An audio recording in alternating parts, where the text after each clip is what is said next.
Assalamualaikum warahmatullahi wabarakatuh. Guys, welcome back to my channel. Salam transformasi digital untuk Indonesia.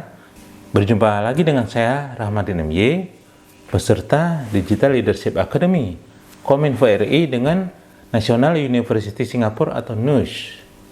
Di video kali ini saya akan mengilustrasikan secara singkat tentang apa saja yang dapat saya pahami terkait sesi ke-7 dari materi pelatihan Digital Leadership Academy atau DLA dengan tema Driving Government Digital Transformation with One Data and Smart City. Pada sesi ke-7 ini, para panelis yang sangat kompeten diantaranya Brian Gannon, Jane Treadwell, juga ada Cheryl Chung, dan Yasinta Bahana. Dan ada sesi menarik yang disampaikan oleh Wakil Gubernur Provinsi Jawa Timur, Bapak Emil Elistianto Dardak, yang sangat memberikan insight terhadap best practice dari transformasi digital. Oke, kita lanjut ke paparan dari Brian Gannon. Brian Gannon berbicara tentang digital delivery yang berisi ulasan tentang introduction, skills, and resources, kemudian tools and technique, termasuk juga challenge and risk atau risiko. Dan lastly, beliau bicara tentang he talk about starting the digital transformation journey. Kemudian Jane Treadwell selaku advisor government transformation team AWS. Beliau menyatakan bahwa perubahan untuk masyarakat ini sangat penting karena sangat revolusioner, karena berisi terkait edukasi masyarakat untuk bisa mengikuti perubahan pasar. Nah, di video kali ini saya akan menyampaikan resume ilustrasi terkait materi dari para finalis, terutama terkait pengembangan strategi keterampilan digital, kekuatan data, dan bagaimana mengembangkan sistem yang berbasis pada data, termasuk strategi yang akan dilakukan seperti eksplorasi untuk mengatasi tantangan dan hambatan di dalam pengembangan keterampilan digital. Baik, Cheryl Chung mengatakan bahwa banyak negara yang masih tertinggal dan masih berkutat pada ketertinggalan infrastruktur digital. Dan kemudian ada Yasinta Bahana yang mengatakan bahwa perubahan teknologi terjadi setiap hari. Jadi kita perlu terus meningkatkan keahlian digital dan memaksimalkan pengetahuan digital. Jadi kata kuncinya adalah pendidikan. Hanya pendidikan yang mampu merubah peradaban. Potensinya di Indonesia terdapat 1, juta jiwa masyarakat yang menggunakan atau memiliki keahlian digital. Jadi privilege untuk menikmati pendidikan dunia harus dioptimalkan. Ini menjadi pasar yang potensial untuk memanfaatkan pelayanan publik kepada masyarakat. Selanjutnya, panelis lainnya, Yopan, menyatakan bahwa banyak data-data yang terpisah ataupun silo-silo, dan data ini harus bisa dimanfaatkan untuk menyelesaikan permasalahan, terutama di masalah pelayanan publik.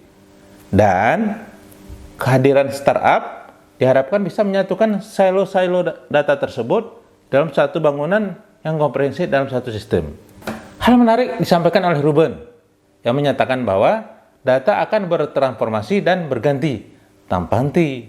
Selanjutnya pada sesi ke-7 pembelajaran DLA ini, kita diajak bersama-sama untuk melaksanakan identifikasi tentang bagaimana kemampuan komputasi, penyimpanan database, pengiriman konten, atau fungsional digital lainnya dalam sebuah aplikasi yang berbasis pada cloud computing. Hal ini dikarenakan semua layanan cloud dimaksudkan untuk membantu individu, korporasi, atau pemerintah untuk dapat membuat satu sistem aplikasi yang canggih, dan sistem tersebut harus memiliki sistem keamanan data yang handal. Selanjutnya, yang menarik, hampir semua panelis menyatakan bahwa layanan yang dibangun di atas cloud computing terbukti mampu menyediakan alternatif terluas sesuai dengan kebutuhan baik itu individu, korporat maupun pemerintah, termasuk pada analitik data, sehingga memungkinkan organisasi dengan berbagai skala dapat menguasai proses bisnis atau pelayanan yang diberikan pada masyarakat agar pelayanan tersebut dapat lebih baik dan produktif. Jadi, kita perlu memaksimalkan fungsi data, mulai dari awal pergerakan data sampai pada proses penyimpanan data, dan kemudian masuk kepada danau-danau data yang menurut beliau termasuk pada analitik big data, analitik log, analitik streaming, dan machine learning atau ML. Walaupun hal itu bukanlah perkara yang mudah, tapi kita akan dan harus membangun hal tersebut. Akan tetapi, dengan infrastruktur yang memadai, layanan seperti itu dapat dibangun secara khusus dengan performa yang lebih menarik, dengan syarat asas skalabilitasnya dapat terpenuhi dan dapat terjangkau. Selanjutnya, kalau kita perhatikan terkait danau data yang kita sebutkan di awal, bahwa perlu kita dapat memenuhi kriteria ketangkasan dan fleksibilitas dengan menggabungkan berbagai proses data dalam proses analitik. Dan dengan menempatkan data pada danau-danau yang ada, itu sangat berbeda bila dibandingkan dengan silo-silo yang kita laksanakan secara tradisional. Dengan layanan data analitik, maka kemampuan untuk mengekstraksi wawasan data dapat dilaksanakan secara cepat. Dan dengan menggunakan instrumen tertentu, kita dapat menggunakan teknologi cloud computing. Selain itu, pada sistem pengelolaan data, pada saat sekarang, kita dapat mengadopsi teknologi near server, sekalipun untuk proses analitik data, penyimpanan data, analitik big data, dan integrasi data itu diperlukan waktu yang lumayan lama. Akan tetapi kalau semua infrastruktur sudah tersedia dengan baik, para user hanya fokus pada operasional dari aplikasi yang dipilih. Baik, selanjutnya tentang AWS atau Amazon Web Service. AWS ini adalah suatu perusahaan bertaraf global yang bekerja untuk menyediakan fasilitas terhadap berbagai teknologi terkait teknologi cloud computing. Selanjutnya, untuk akses data, keamanan data, dan tata kelola data harus dilaksanakan secara terpadu dan terkoneksi, sehingga memungkinkan user dapat melaksanakan penentuan kebijakan data, tata kelola data, dan melaksanakan audit untuk memenuhi regulasi terhadap hal-hal yang penting di dalam institusinya. Jadi, secara keseluruhan intisarinya adalah, yang pertama, komitmen pimpinan di dalam suatu organisasi sangatlah penting. Yang kedua, transformasi digital bukan hanya masalah teknologi, tapi sangat terkait dengan berbagai aspek-aspek yang terkait lainnya. Dan ketiga, transformasi digital semakin tepat waktu dan imperatif, sehingga kita perlu mengadopsi metode tangkas atau agil, dan semua elemen organisasi harus terlibat di dalam proses tangkas.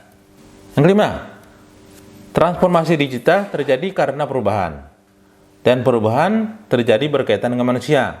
Jadi dapat saya katakan bahwa tidak ada satu hal pun yang permanen, termasuk perubahan itu sendiri. Semuanya terjadi secara terus-menerus mengalami perubahan. Yang ketujuh, untuk sektor publik, perlu lebih banyak ketelitian di dalam menghadapi tantangan dan risiko yang terjadi untuk melaksanakan transformasi digital. Yang kedelapan, perlu juga kita memperhatikan pola pikir dan perilaku yang perlu dilaksanakan agar transformasi digital dapat berhasil dilaksanakan sesuai dengan rencana yang ditentukan di awal. Kesepuluh, apabila kita mau membeli suatu platform, pastikan bahwa kita sudah membanding-bandingkan antara platform yang ada, dan pastikan platform yang akan kita beli tersebut handal, murah, dan tepat. Yang terakhir, terkait klarifikasi data, bahwa kita harus melaksanakan klarifikasi data secara sederhana, kemudian kita melaksanakan scoring untuk melihat dan memastikan terhadap skala-skala prioritas yang akan kita laksanakan. Di mana kita harus menentukan risiko-risiko yang harus kita laksanakan untuk diselesaikan secara dini. Dan terakhir, kita harus melaksanakan audit secara periodik atau berkala. Demikian beberapa intisari materi dari sesi 7 yang dapat saya sampaikan untuk menambah referensi terkait One Data dan Smart City. Terima kasih. Assalamualaikum warahmatullahi wabarakatuh. Kita bisa, pasti bisa. Semangat!